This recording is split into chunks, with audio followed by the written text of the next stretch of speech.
Ahora quiero invitaros a la lectura de un salmo. Un salmo conocido, es un poco largo, pero voy a leer los 31 versículos del salmo, el Salmo 22. Mientras buscamos el Salmo 22 y vamos a leerlo, es el Salmo de la Cruz. Yo quiero deciros que a medida que avanza el tiempo en el ministerio y podemos conocer nuevas experiencias y nuevos problemas a lo largo del mundo, he descubierto algo que creo que es esencial. Y es que el pueblo de Dios está olvidando en gran medida a la persona de Jesucristo. Y el pueblo de Dios está buscando soluciones a problemas de una forma externa, algunos en doctrina, otros de otra manera, no importa lo que sea.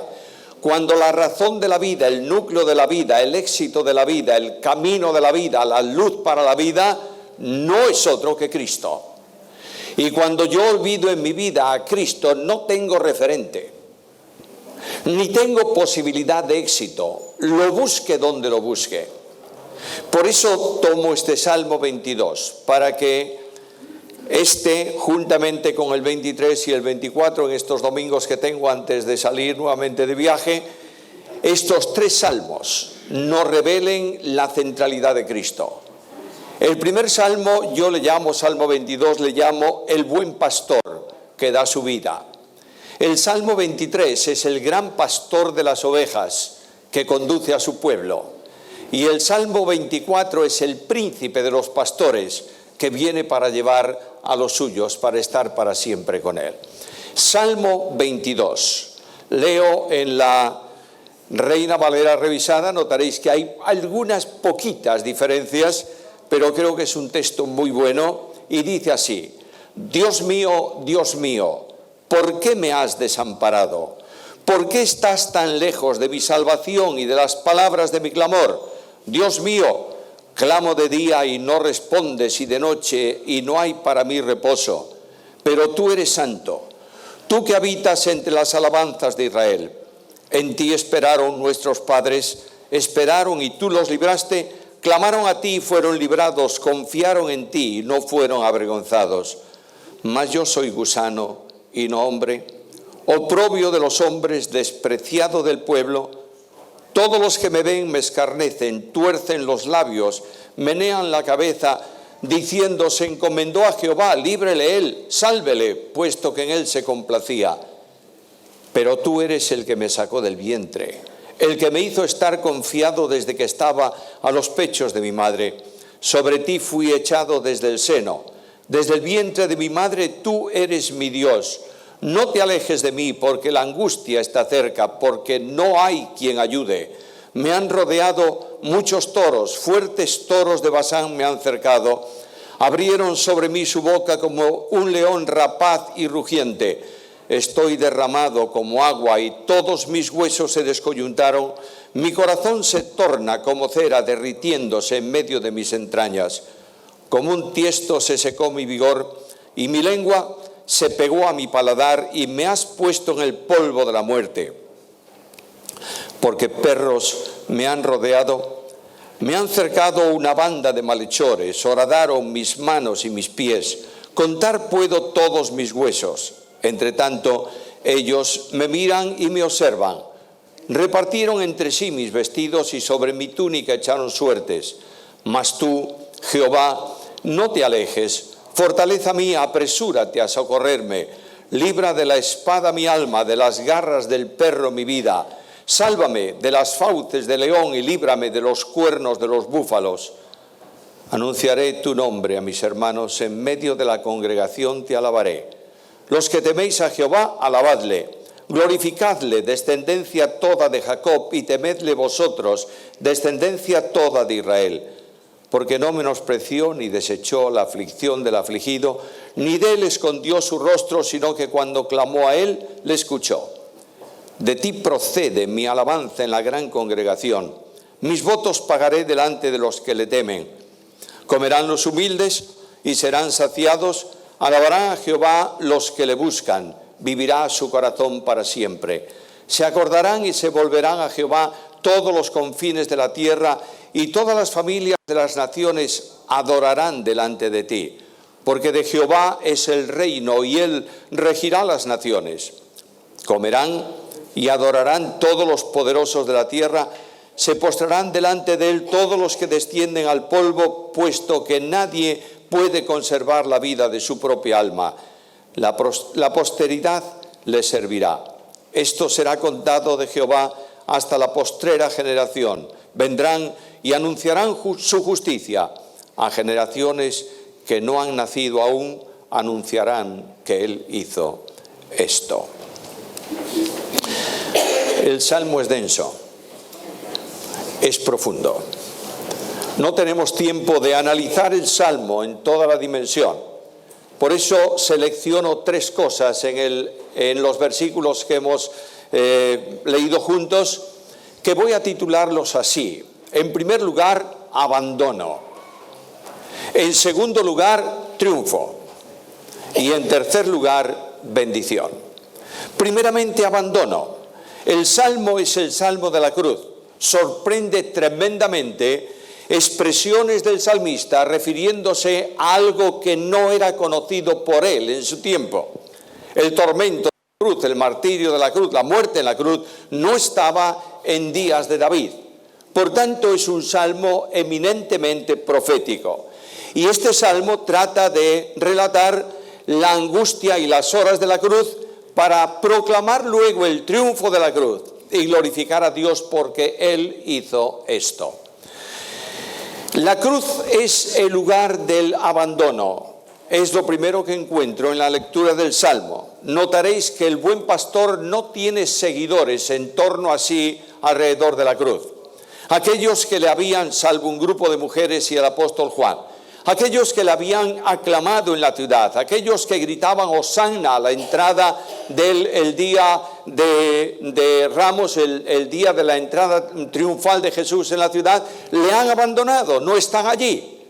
El día anterior le aclamaban, luego clamaban para que fuese crucificado. Y los gritos ensordecedores de la multitud todavía sonaban cuando se alza la cruz de Cristo y el Señor es puesto allí. Los discípulos huyeron. No están ya con Él. Él lo había dicho, que todos serían escandalizados, encontrarían tropiezo en Él, y los discípulos no están. La gente, el populacho y los líderes de la ciudad de Jerusalén, tanto religiosos como políticos, habían entregado a Cristo en manos de inicuos, como dice Pedro, para que fuese crucificado. Y allí está el cumplimiento de la profecía de Isaías 53:3, que dice: fue despreciado y desechado de los hombres, varón de dolores, experimentado en quebranto, como ante quien se esconde el rostro, fue menospreciado y no lo estimamos. No hay en torno a Cristo nadie. El Señor ha sido abandonado. La cruz es el lugar del abandono. Pero la cruz es el lugar del sufrimiento físico. Notaréis que el salmista, en una forma admirable, está prácticamente describiendo lo que ocurre en un momento, en el acto de la crucifixión. En primer lugar, describe el sudor abundante del crucificado, versículo 14. Estoy derramado como aguas. En segundo lugar, habla de cómo los huesos, especialmente los del hombro, según se describe por los historiadores que hablan acerca de la cruz, se descoyuntan. No podemos olvidar que Cristo Jesús fue clavado sobre la cruz en tierra. Hay un orificio escarbado para que la cruz se mantenga derecha, vertical, luego se colocan cuñas para sostenerla, pero el momento del levantamiento de la cruz, arrastrada por cuerdas y dejándola caer en el hoyo, produce un estremecimiento tremendo al crucificado. Y mirad lo que dice el salmista en la segunda parte del versículo 14. Todos mis huesos se descoyuntaron. Podéis imaginar el dolor físico que en ese momento Jesucristo, nuestro Señor, estaba sufriendo. Hay algo más. La pérdida de la sangre e incluso, según dicen los especialistas, la infección de los clavos en las manos y en los pies producen una enorme sed en el crucificado. Versículo 15. Como un tiesto se secó mi vigor y mi lengua se pegó a mi paladar. Algo más, nota el versículo 16. Porque perros me han rodeado, me han cercado, cuadrilla de malhechores. Ahora nota esto, horadaron mis manos y mis pies. La descripción de las manos clavadas de Cristo y de los pies del Señor están descritas siglos antes de que la cruz se produjese. ¿Hay algo más? Yo no quiero detenerme demasiado en enfatizar los dolores físicos, imagínatelos, por favor. Y nota la situación del crucificado, porque a los dolores físicos descritos en el Salmo siguen los dolores del sufrimiento moral. El despojo de sus vestidos, versículo 18, repartieron entre sí mis vestidos y sobre mi túnica echaron suerte. No hay nada más preciso para referir proféticamente lo que ocurrió allí en la crucifixión. Normalmente los soldados romanos que utilizaba el imperio para ejecutar al reo condenado a la cruz, se repartían los pocos despojos de la persona. Hay un vestido sobre Cristo que es de alto valor en una sola pieza y dicen ellos, no lo partamos, sino que lo sorteemos para ver quién se lo lleva. Pero lo que quiero yo enfatizar es la situación del sufrimiento moral del Señor. Cristo no está puesto en la cruz como los pintores por respeto ponen a veces con un lienzo que cubre sus partes personales. Es un hombre desnudo clavado en una cruz. Y la gente que pasa por delante del crucificado se inclinan burlescamente y le dicen, tú eres el Hijo de Dios, desciende de la cruz y sálvate a ti mismo. Qué situación tan tensa, tan tremenda, tan problemática. Pero hay algo más. Si no hay amigos en torno a la cruz, sí hay enemigos. Versículo 12. Me han rodeado muchos toros, fuertes toros de Basán me han cercado. Versículo 13, abrieron sobre mí su boca como león rapaz y rugiente. Versículo 16, porque perros me han rodeado. Primeramente, toros fuertes de Basán. Muchas veces se utiliza esta figura en la Biblia para referirse a los líderes, a los que gobiernan la nación. De manera que todos los representantes del poder político y del poder religioso han coincidido o concurrido, una buena parte de ellos por lo menos, delante de la cruz. Pero habla más abajo de perros y tiene que ver con el animal despreciado. Los líderes de la nación, especialmente los líderes religiosos, despreciaban al populacho, le llamaban gente indocta y no querían acercarse mucho a ellos. Es más, no hablemos de los publicanos y de los que ellos llamaban pecadores, con los que ni siquiera se sentaban para comer. Todos coaligados contra el crucificado inocente que es puesto en esa cruz. Los enemigos en torno a la cruz de Cristo. Sufrimiento físico,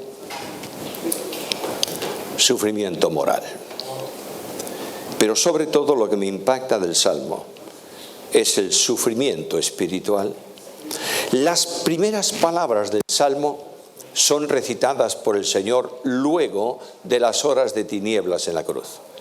Cuando ya el sol vuelve a brillar, Cristo comienza a recitar en voz alta el Salmo 22. Dios mío, ¿por qué me has desamparado? No tengo idea de si puedo afirmar esto en el idioma hebreo. Conozco de hebreo simplemente lo que conoce un estudiante. Pero en la Septuaginta el griego es muy claro. Puedes poner interrogaciones o puedes poner admiraciones. La construcción gramatical es exactamente igual. De manera que voy a leerlo de esta manera. Ya las horas de tinieblas pasan y Cristo dice, Dios mío, ¿por qué me has desamparado? Con interrogación. Es decir, ahora entiendo el porqué, la razón del desamparo, para que miles de personas puedan ser salvas amparándose en mí y creyendo en mí.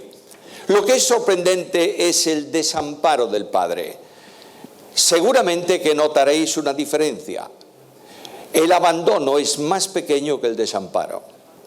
El abandono es ver una persona en necesidad y pasar de largo. El desamparo es estar a su lado y no echar una mano. Y esto es lo que ocurre en la cruz. El Señor Jesús está clamando, está pidiendo al Padre: no te alejes de mí. Indudablemente nunca se alejó de Cristo. La Biblia dice que Dios estaba en Cristo reconciliando consigo al mundo. Pero no hay duda ninguna que en la cruz del Calvario el Padre tenía que abandonar, desamparar, dar vuelta, poner de espaldas a su Hijo para que tú y yo pudiésemos ser aceptos hoy en Él. De otra manera, el Padre abandona, deja, desampara a Jesucristo porque el peso del pecado del mundo había sido puesto sobre Él. En el cordero de la expiación, en el animal de la expiación, se cargaba simbólicamente el pecado del pueblo, pero el animal que moría ocupando el lugar del pueblo no quitaba el pecado, simplemente lo llevaba. Ahí tienes uno de los machos cabríos, es llevado al desierto y abandonado allí.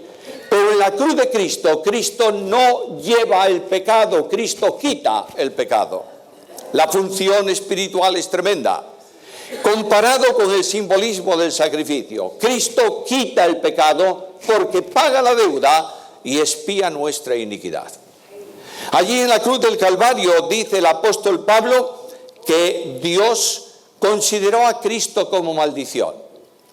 Y los gritos, los lamentos del alma del crucificado no tienen respuesta en Dios. Ahora fíjate lo que dice el versículo 11: no te alejes de mí, porque la angustia está cerca. Nunca podrás entrar, nunca podremos dimensionar una situación semejante. El que había tenido permanente comunión con el Padre es desamparado de Él para ampararnos a nosotros. Pablo dice en Gálatas capítulo 3 y versículo 13 que Él fue hecho por nosotros maldición. ¿Sabe lo que eso significa? La paga del pecado es muerte.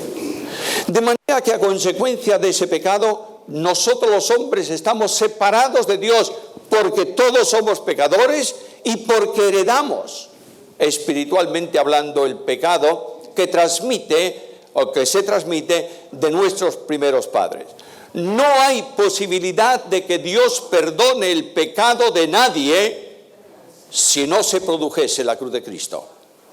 Dios no puede ser injusto y seleccionar a algunos para perdonarles sus pecados sin cancelar antes la deuda que tienen sobre sí. Por tanto, Dios traslada a la experiencia personal de Cristo, coloca sobre su Hijo amado, el Santísimo Hijo de Dios, coloca el pecado del mundo y demanda a Cristo la solución mediante la entrega de su vida, para que expiada, extinguida, cancelada la responsabilidad penal, hoy Dios pueda venir al encuentro del hombre y ofrecerle gratuitamente el perdón de los pecados y la vida eterna. Él tuvo que ser desamparado. Dios pone oídos sordos al clamor de Jesucristo. Dios abandona a su Hijo para que experimente la muerte espiritual por nosotros. Porque en la cruz del Calvario, Cristo no solamente ocupa nuestro lugar físicamente hablando, ocupa nuestro lugar espiritualmente hablando. Todo el pecado mío, las demandas de la justicia de Dios por mi rebelión, la situación de miseria en que yo me encontraba por causa de mi pecado delante de Dios, es trasladada a la cuenta de Cristo. Y Dios exige, demanda de su Hijo que cancele esa deuda para que un día en mi experiencia personal pudiera acercarse a mí y decirme con sinceridad divina: la invitación más grande que el hombre puede escuchar: venid a mí todos los que estáis trabajados y cargados, y yo os haré descansar. Déjame hacer una precisión. En nuestro mundo hay ciertas corrientes teológicas, algunas de ellas yo no puedo estar de acuerdo porque no tienen fundamento bíblico, y una de esas corrientes enseña que Dios ha escogido a algunos para salvación y solo esos escogidos por Dios se salvan. Pero añaden algo más. Yo no tengo ningún problema en pensar y en admitir que Dios ha escogido a algunos para salvación. ¿Acaso no escogió a Pablo para salvación? Lo dice él mismo. No tengo ningún problema de considerar la elección personal de Dios para algunos. El problema mío es que Dios no señaló al resto para condenación eterna. ¿Lo entiendes? Que en la cruz de Cristo, Cristo no murió solo por algunos, que Cristo murió por todos. Y el apóstol Pablo dice que murió por todos, especialmente por los que creen. En la cruz de Cristo, en esta situación tensa que describe el Salmo, se produce un doble aspecto de la sustitución. Por un lado, está una sustitución potencial, mediante la cual Dios hace salvable a todo hombre. De otra manera, no hay ningún hombre en la historia de la humanidad que haya ido a Dios pidiendo el perdón de sus pecados y haya sido rechazado. Quiero decirte con la autoridad de la Biblia que tú puedes estar esta mañana en una situación lamentable, moral, éticamente, personalmente, no importa cuál sea esa situación. Escucha a Cristo: el que a mí viene, de ningún modo lo rechazo. Y este que viene a Cristo y que dice a Cristo: Señor, sálvame, es recibido a misericordia. Ahora, la comunión en la cruz, y esto es muy difícil y yo voy a saltarlo rápidamente, la comunión entre el Hijo y el Padre en la cruz se rompe, pero no la unión. A ver si puedo centrar bien este asunto. No hay rotura de unión trinitaria, Dios desaparecería. Pero hay rotura de la comunión a causa del pecado que gravita sobre Jesús. Nunca hizo maldad, no hubo engaño en su boca, pero Él fue hecho por nosotros maldición, para que nosotros seamos hechos justicia de Dios en Él. Pero mira algo. La experiencia de la muerte espiritual es una experiencia personal de Dios. ¿Cómo puedo decir tal cosa? Porque en Cristo no hay naturalezas separadas de la persona, sino que las dos naturalezas están siempre en la persona divina del Hijo de Dios. Por tanto, la experiencia o la expresión por cualquiera de esas naturalezas afecta a la persona divina. Y nunca Dios podría experimentar desde su grandeza de gloria, desde su santidad absoluta, una situación semejante, pero sabe no solamente lo que es técnicamente la muerte espiritual, sino que en la naturaleza humana de Jesucristo la siente personalmente. El misterio es tremendo. La dimensión de esa situación escapa de nuestro pensamiento. Nunca podremos entrar más allá de lo que la Biblia ha puesto como raya roja, como se dice hoy en tantas ocasiones. Dios cubre la cruz con sombras para que en medio de esas sombras impenetrables para el pensamiento del hombre, la luz del amor de Dios brille con toda intensidad. Y esto es lo que me interesa esta mañana, que el Dios de la gloria ha hecho todo esto porque me amó a mí. Y no puedo entenderlo. Quiero decirte que ayer o anteayer, cuando leía con calma este salmo, sentí un estremecimiento personal, porque pregunto al crucificado: ¿por qué lo haces? Y la respuesta bíblica es esta: el Señor me amó a mí y se entregó a sí mismo por mí. Oh, qué salmo, qué impresionante. El eterno Dios hecho hombre, muriendo en una cruz por amor de mí. Ahora, ¿cuál es la dimensión admirable de esa cruz. Toma ahora el Evangelio. Ilumina el Salmo a través del Evangelio y lo entenderás rápidamente. Vas al Evangelio según Juan, en el capítulo 10, versículo 11, y lees estas palabras: yo soy el buen pastor, y el buen pastor su vida da por sus ovejas. De manera que el amor eterno de Dios se manifiesta en la entrega personal de Jesucristo. Cristo dijo: nadie me quita la vida. Yo tengo poder para ponerla y tengo poder para volverla a tomar. Cuando Dios planifica la salvación, cuando Dios determina salvar al hombre, que como sabéis bien todos, lo hizo antes de crear nada, antes de que los ángeles estuvieran creados y el universo funcionase, antes de que dijese sea la luz, el Dios de la Biblia determinó salvar al pecador y estableció el eterno plan de redención. Y cada una de las personas divinas asume en ese plan de salvación una parte de responsabilidad personal y solidaria de los tres, porque la salvación es de Dios. De modo que Cristo en la cruz del Calvario sufría conforme al consejo de salvación. Escucha: sabiendo que habéis sido rescatados de vuestra vana manera de vivir, la cual recibisteis de vuestros padres, no con cosas corruptibles como oro o plata, sino con la sangre preciosa de Cristo, como de un cordero, sin mancha y sin contaminación. Ahora observa esto: ya destinado desde antes de la fundación del mundo. De modo que cuando la cruz se produce, el Padre entrega a su Hijo a la muerte.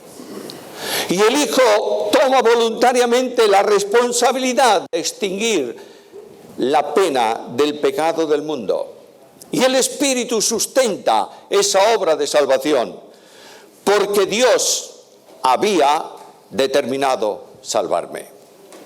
Algo más que me impacta tremendamente: ¿por qué la cruz?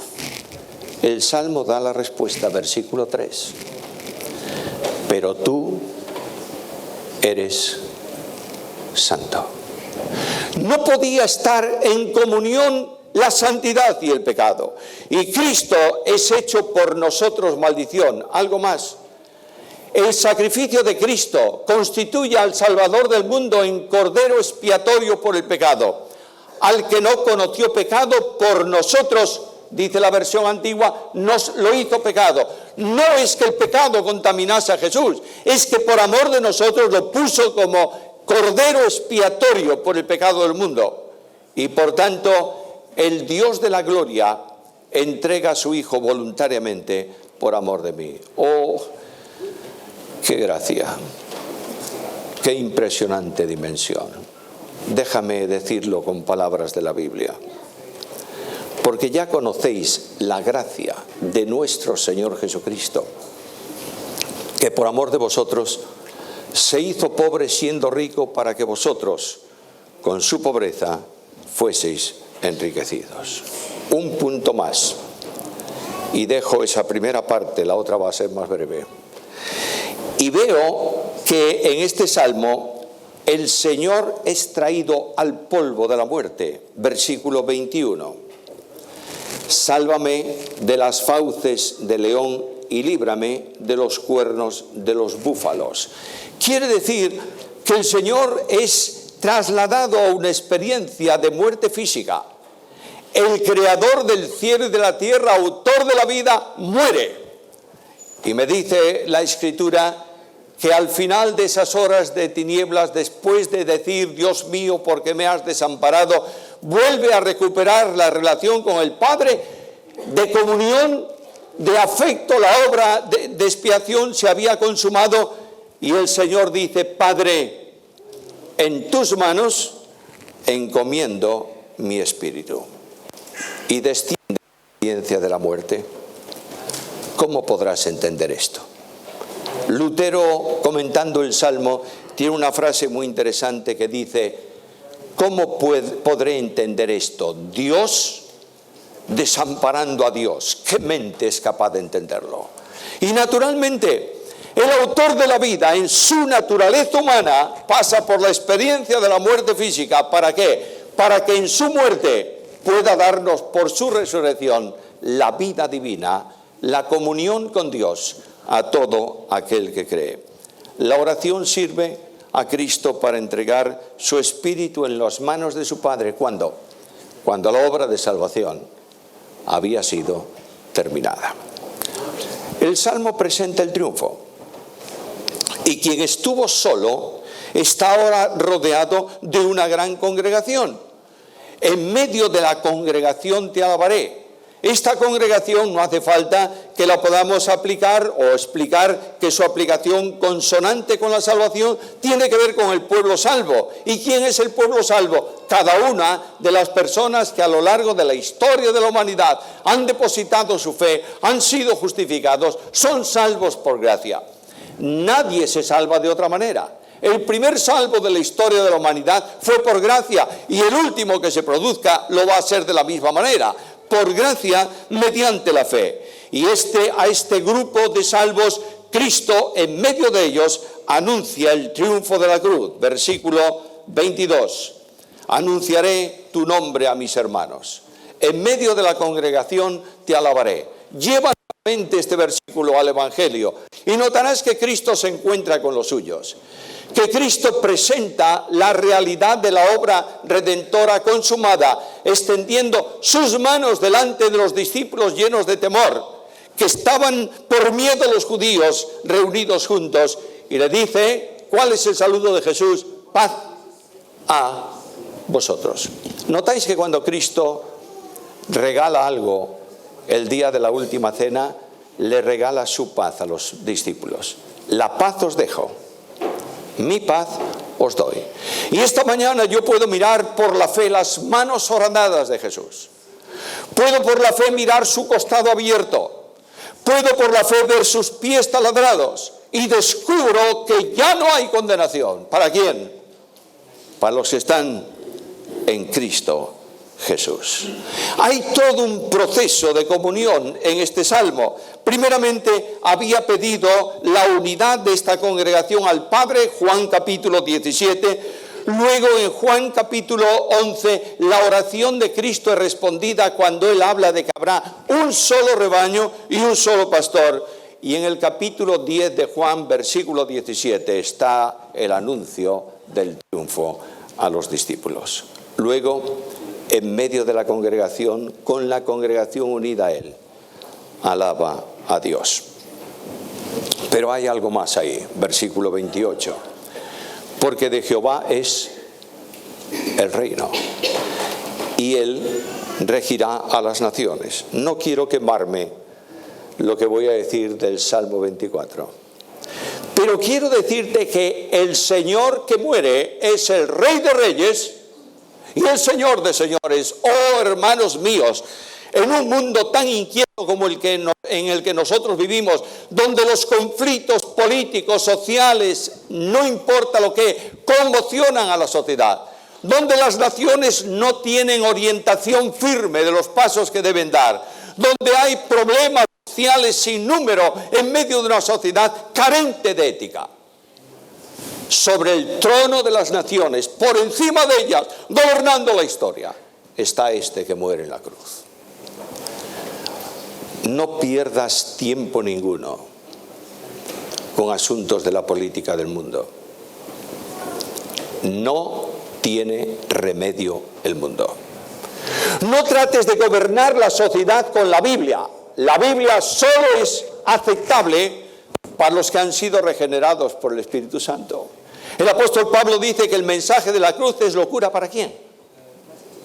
Para los que se pierden. Por tanto, lo que yo te invito esta mañana es que dejes de ver tu entorno directo, próximo, y mires la gloria del Rey, que está en el control de la historia, conduciendo todo lo que ocurre en el mundo para su propósito final, donde el Rey de Reyes se sentará en el trono para gobernar a las naciones. Dice la Biblia, y luego el fin, cuando entregue el reino a Dios Padre y cuando haya suprimido, ¿qué? Todo dominio, toda autoridad, toda potencia. Este es mi Dios. En medio del conflicto de mi vida, de los problemas naturales que como hombre tengo, miro a este y digo, porque de Jehová es el reino, y Él regirá las naciones. Por último, la bendición. Dios nos invita a un banquete de amor. Versículo 26. Comerán, ¿quiénes?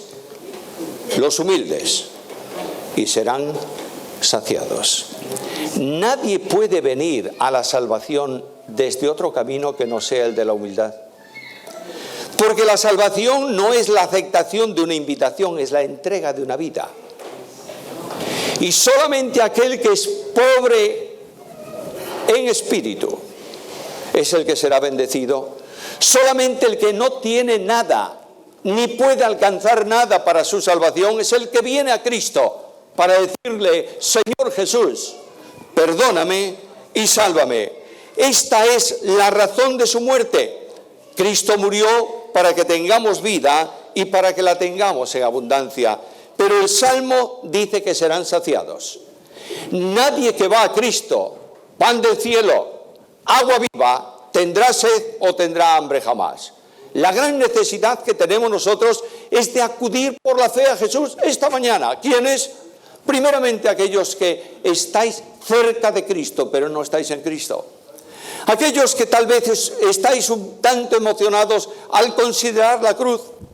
Aquellos que tal vez alguna lágrima discurra por vuestros rostros pensando en el abandono de Cristo, en el sufrimiento de Cristo, en la condenación del justo. Estás cerca de Jesús, pero si no estás en Cristo, no tienes esperanza porque no tienes vida eterna. Y a estos llama el Salmo esta mañana para formularos la invitación más extraordinaria que persona humana pudiera formular. Venid a mí los que estáis trabajados y cargados, y yo os haré descansar. No sé cuántos esta mañana aquí están en esa situación. No sé cuántos están caminando con temor hacia el crucificado esta mañana para decirle, Señor Jesús, acéptame y sálvame. Yo quiero pediros un momento de recogimiento personal. Cada uno de nosotros inclinamos nuestra cabeza, cerramos nuestros ojos. Nadie se fija en nadie. Solamente quiero que mires a Jesús y que lo veas clavado en una cruz por amor de ti. Que veas que Él ha vertido su sangre y ha dado su vida para que tú tengas perdón de pecados y vida eterna. Y si sientes esta mañana la necesidad de ir a Jesús y confesar tu necesidad delante de Él, yo te ruego que digas al Señor en las palabras que tú tengas o utiliza estas que yo voy a decir. Señor Jesús, tú eres el Salvador de los pecadores y yo soy un pecador. Entrego mi vida en tus manos. Te recibo como Salvador personal. Perdóname y sálvame. Si tú has hecho esta decisión personal, Cristo te dice, confía, hijo, tus pecados te son perdonados. Yo quisiera orar por ti. Por eso voy a pedir que si hay alguna persona aquí abajo, en el palco allá arriba, que ha dicho a Cristo, sálvame Señor, le voy a pedir que levante su mano, ahí donde está, para que sepamos que hay, Dios te bendiga, que hay alguna persona, Dios te bendiga, Dios te bendiga, que Dios os bendiga. Es el encuentro con Jesús. Y esta misma invitación a perdidos yo quiero hacerla para los creyentes. Cristo murió para que seamos servidores en su obra y santos en el mundo. Quien ve la cruz de Cristo nunca más puede ser igual. Y yo te ruego esta mañana, hermano, hermana, que dejes un momento de flotar tu imaginación, de pensar en cosas y vengas a Jesús, te enfrentes con Él, te encuentres con Él y le digas: Señor Jesús, te adoro y quiero servirte. Hay una historia con la que termino, la leí hace muchos años, ayer la encontré en un papel viejo en la biblioteca. Y cuenta esa historia de que en los Alpes un guía estaba llevando un grupo de americanos para subir la montaña, escalar la montaña, etcétera, etcétera. Y cuando llegaron a un lugar un tanto delicado, el guía le dijo: por favor, la cuerda corta y tensa. El último del grupo soltó un poco de cuerda, ¿sabes por qué? Porque quería hacer una fotografía. Y se apartó un tanto y la cuerda no quedó tensa ni corta. Y en una de estas circunstancias resbaló y se precipitó al vacío. Arrastró al siguiente y arrastró al tercero. Y el guía quedó tratando de colgar en el vacío 3 hombres de su cuerda. Al fin la cuerda se zafó de las manos del guía y los 3 murieron. Las compañías de seguro levantaron clamor judicial contra esa persona y lo acusaron de no haber hecho bastante por ellos. Y cuando el juicio terminaba, el juez dijo al guía: ¿tienes algo que decir? Y el guía le dijo: permítame llegar un momento junto a usted. Y le autorizaron y él fue allí. Y le dijo: señor juez, por favor, mire estas manos. En las palmas de las manos, las huellas indelebles de una cuerda se marcaron. Allí estaba el esfuerzo que había hecho para salvarlos y le dijo: señor juez, yo no pude hacer más por ellos. Un día en la presencia del Padre, las manos de Jesús van a ser extendidas. Y van a decirle a Dios, este que se pierde: yo no pude hacer más por él. Oh, esta mañana Dios nos ha llamado para impactarnos con la cruz, y yo pido al Espíritu Santo de Dios que grabe con fuego la enseñanza del Salmo y nos permita salir de aquí diciéndole: gracias por todo lo que tú hiciste por mí. Hay una canción y vamos a terminar mientras el grupo de alabanza viene para despedir este tiempo. Yo quiero orar por todos aquellos que han puesto su vida en las manos de Cristo esta mañana y dar gracias al Señor por la obra que Él ha realizado entre nosotros hoy. Padre nuestro y Dios nuestro, a ti la gloria, Señor. Es tu palabra, no somos nosotros los que cautiva a las personas en el poder de tu Espíritu. No son los méritos del predicador, ni la grandeza de la iglesia, ni la organización religiosa. Solamente tú, y tu gloria es la que quita toda gloria de nuestro entorno. Pongo en tus manos a todas estas personas que esta mañana han manifestado recibir a Jesús como Salvador personal. Bendícelos, Señor. Y a mis hermanos que han tomado también la decisión de una vida de mayor compromiso contigo, dales el camino de victoria en Cristo Jesús. Gracias por ser nuestro Padre y por ser nuestro Dios. A ti la gloria, por Cristo Jesús. Amén.